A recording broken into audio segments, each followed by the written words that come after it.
Kafaliana hatranyindray tompolasy tompovavy no hitsidihana mitokantranonao amin'izao hariva izao amin'ny alalan'ny fandaharana mahery saina mpanajana ary isika rehetra any tokantrano any anaraka ny fandaharana hatramin'ny farany maromaro no resahantsika amin'ity hariva ity tontolo ny baolina kitra nitaranja baolina lavalava nitaranja lomano fa mialohan'izay rehetra elo miarabanao namana mbola ty miarabanonao miarabantsika rehetra ny tokantrano andray amin'izao alina izao anomboantsika zavetrandry nitaranja baolina kitra tanterana tamin'ity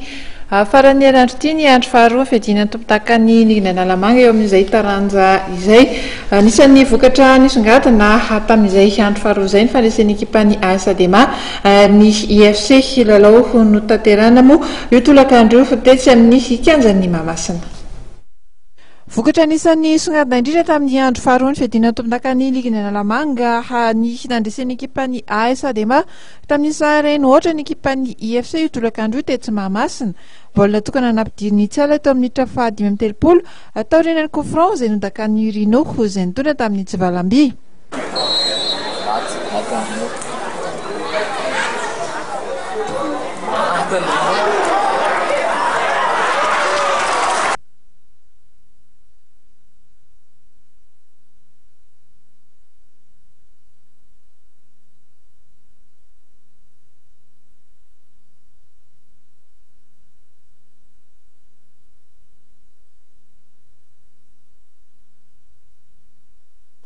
Ny ady lalao tamin'ny ankapobeny dia hitanana tompo tamin'ny tanjakazany mpilalao nisy ranam-piaramanidina izay nampijoro ireo mpilalao tanora ao aminy.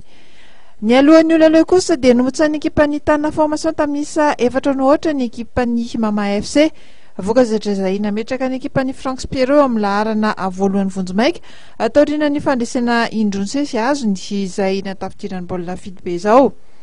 Toraka izany ihany koa ny ekipany ASC Michel Elgeco Plus izay nivoaka ho mpandresy tamin'ny sarainy ohatra tany Carion baolina tafiditry Bela.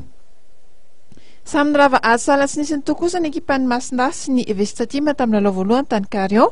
ary farany dia samy tsy nisy nahitana baolina tafiditra ka nirava asala ihany koa ny fihaonan'ny Presco IFC sy ny Gosfa. Itoy amin'ny herinandro avy izao ka hita amin'ny andro fahatelo moa ity fananana ho an'ny Eskas diviziona voalohany eto Analamanga ity.